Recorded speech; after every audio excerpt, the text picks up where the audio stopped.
The flu season is upon us. Which type will we worry about this year? And what kind of shots will we be told to take? Remember the swine flu scare of 1976? That was the year the U.S. government told us all that swine flu could turn out to be a killer that could spread across the nation. And Washington decided that every man, woman, and child in the nation should get a shot to prevent a nationwide outbreak, a pandemic. Well, 46 million of us obediently took the shot. And now 4,000 Americans are claiming damages from Uncle Sam amounting to $3.5 billion because of what happened when they took that shot. By far the greatest number of the claims, 2/3 of them, are for neurological damage or even death, allegedly triggered by the flu shot. We pick up the story back in 1976 when the threat posed by the swine flu virus seemed very real indeed. This virus was the cause of a pandemic in 1918 and 1919 that resulted in over 500,000 deaths in the United States, as well as 20 million deaths around the world. See how easy it is to... Thus, the U.S. government's publicity machine was cranked into action to urge all America to protect itself against the swine flu menace. Influenza is serious business. During major flu epidemics, millions of people are sick and thousands die. Well, this year you can get protection. The vaccines are safe, easy to take, and they can protect you against flu. So roll up your sleeve. Protect yourself. One of those who did roll up her sleeve was Judy Roberts. She was perfectly healthy, an active woman, when in November of 1976, she took her shot. 2 weeks later, she says, she began to feel a numbness starting up her legs. I joked about it at that time. I said, I'll be numb to the knees by Friday if this keeps up. By the following week, I was totally paralyzed. So completely paralyzed, in fact, that they had to operate on her to enable her to breathe. And for 6 months, Judy Roberts was a quadriplegic. The diagnosis? A neurological disorder called Guillain-Barré syndrome, GBS for short. These neurological diseases are little understood. They affect people in different ways. As you can see in these home movies taken by a friend, Judy Roberts' paralysis confined her mostly to a wheelchair for over a year. But this disease can even kill. Indeed, there are 300 claims now pending from the families of GBS victims who died, allegedly as a result of the swine flu shot. In other GBS victims, the crippling effects diminish and all but disappear. But for Judy Roberts, progress back to good health has been painful and partial. Now, I noticed that your smile, Judy, is a little bit constricted. Yes, it is. Is it different from what it used to be? Very different.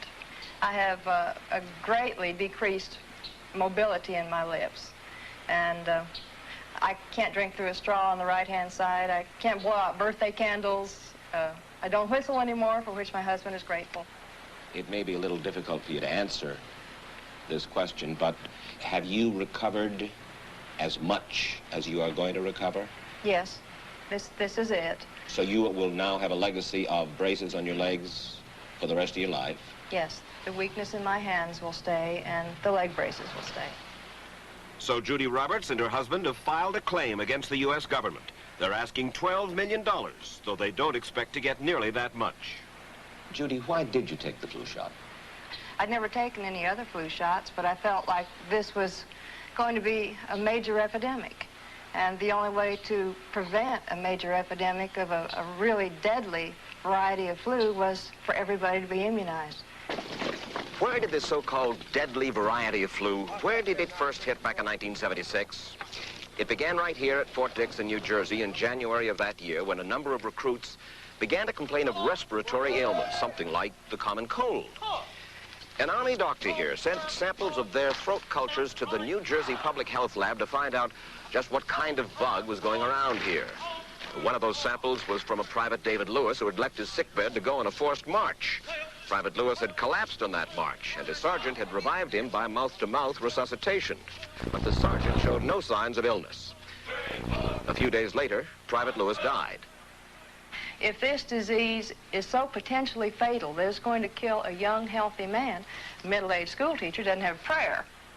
The New Jersey lab identified most of those soldiers' throat cultures as the normal kind of flu virus going around that year, but they could not make out what kind of virus was in the culture from the dead soldier and from 4 others who were sick. So they sent those cultures to the Federal Center for Disease Control in Atlanta, Georgia for further study. A few days later, they got the verdict: swine flu. But that much publicized outbreak of swine flu at Fort Dix involved only Private Lewis, who died, and those 4 other soldiers who recovered completely without the swine flu shot. If I had known at that time that the boy had been in a sick bed, got up, went out on a forced march, and then collapsed and died, I would never have taken a shot. The rationale for our recommendation was not on the basis of the death of a single individual, but it was on the basis that when we do see a change in the characteristics of the influenza virus, it is a massive public health problem in this country. Dr. David Sencer, then head of the CDC, the Center for Disease Control in Atlanta, is now in private industry. He devised the swine flu program, and he pushed it. You began to give flu shots to the American people in October of '76. October 1st. By that time, how many cases of swine flu around the world had been reported? There had been several reported, but none confirmed. There had been cases in Australia that were reported by the press, by the news media. There were cases in... None confirmed. Did you ever uncover any other outbreaks of swine flu anywhere in the world? No. Now, nearly everyone was to receive the shot in a public health facility where a doctor might not be present. Therefore, it was up to the CDC to come up with some kind of official consent form, giving the public all the information it needed about the swine flu shot. This form stated that the swine flu vaccine had been tested. What it didn't say was that after those tests were completed, the scientists developed another vaccine, and that was the one given to most of the 46 million who took the shot. That vaccine was called X53A. Was X53A ever field tested? I can't say. I would have to... It wasn't.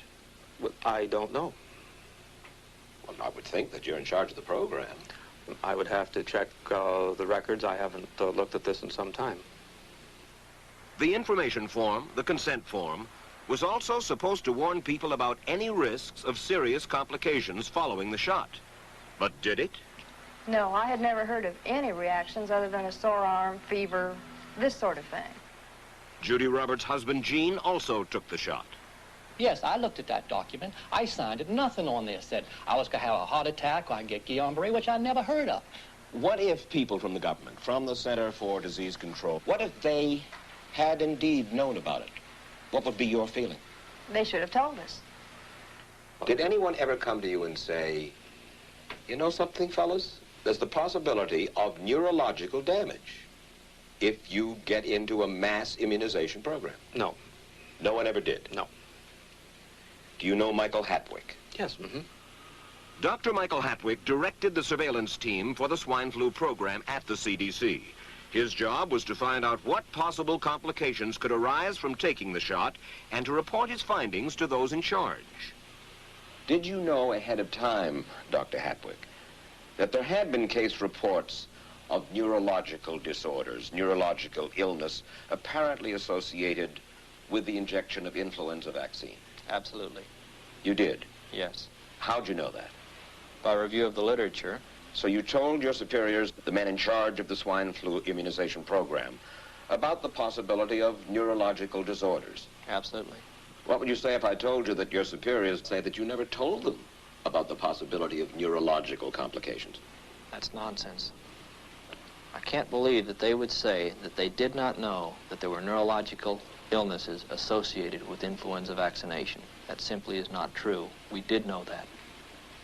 I've said that Dr. Hatwick had never told me of his feelings on this subject. Then he's lying. I guess you would have to make that assumption. Then why does this report from your own agency, dated July 1976, list neurological complications as a possibility?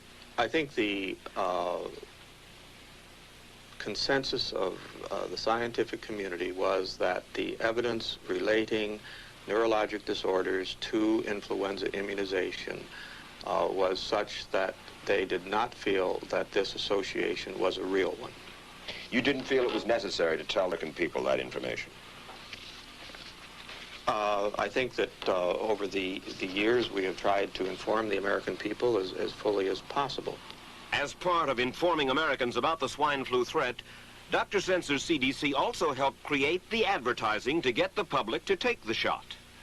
Let me read to you from one of your own agency's memos planning the campaign to urge Americans to take the shot. The swine flu vaccine has been taken by many important persons, he wrote. Example, President Ford, Henry Kissinger, Elton John, Muhammad Ali, Mary Tyler Moore, Rudolph Nureyev, Walter Cronkite, Ralph Nader, Edward Kennedy, etc., etc. True? I'm not familiar with that particular piece of paper, but I do know that at least of that group, President Ford did take the vaccination. Did you talk to these people beforehand to find out if they planned to take the shot? I did not know. Did anybody? I do not know. Did you get permission to use their names in your campaign? I do not know. Mary, did you take a swine flu shot? No, I did not. Did you give them permission to use your name saying that you had or were going to? Absolutely not. Never did. Did you ask your own doctor about taking the swine flu shot? Yes, and at the time he thought it might be a good idea. But I resisted it because I was leery of having the symptoms that sometimes go with that kind of inoculation. So you didn't? No, I didn't. Have you spoken to your doctor since? Yes. And? He's delighted that I didn't take that shot. You're in charge. Somebody's in charge. This is your advertising strategy that I have a copy of here. Who's it signed by? This one is unsigned. But you'll acknowledge that it was your baby, so to speak. It could have been from Department of Health, Education, and Welfare. It could be from CDC. I don't know. I'll be happy to take responsibility for it. It's been 3 years now since you fell ill with GBS, right? Right. Has the federal government, in your estimation, played fair with you about your claim? No, I don't think so. It seems to be dragging on and on and on, and really no end in sight that I can see at this point. With respect to the cases of Guillain-Barré, allegedly... Former Secretary of HEW Joseph Califano, too, was disturbed that there was no end in sight. So a year and a half ago, he promised that Uncle Sam would cut the bureaucratic red tape for victims suffering from GBS and would pay up quickly. We shouldn't hold them to an impossible or too difficult standard of proving that they were hurt. Even if we pay a few people a few $1,000s that might not have deserved it, I think justice requires that we promptly pay those people who do deserve it. Who's making the decision to be so hard-nosed about settling? Well, I assume the Justice Department is. Griffin Bell before he left? Well, the Justice Department agreed to the statement I made. It was cleared word for word with the lawyers in the Justice Department by my HEW lawyers. And that statement said, in effect? That statement said that we should pay Guillain-Barré claims without regard to whether the federal government was negligent if they resulted from the swine flu shot. I think the government knows it's wrong. If it drags out long enough, that people will just give up. Let it go. I am a little more adamant in my thoughts than my wife is, because I told Judy to take the shot. She wasn't going to take it, and she never had shots, and I'm mad with my government because they knew the facts, but they didn't release those facts because if they had released them, the people wouldn't have taken. And they can come out tomorrow and tell me there's going to be an epidemic, and they can drop off like flies next to me. I will not take another shot that my government tells me to take. Meantime, Judy Roberts and some 4,000 others like her are still waiting for their day in court.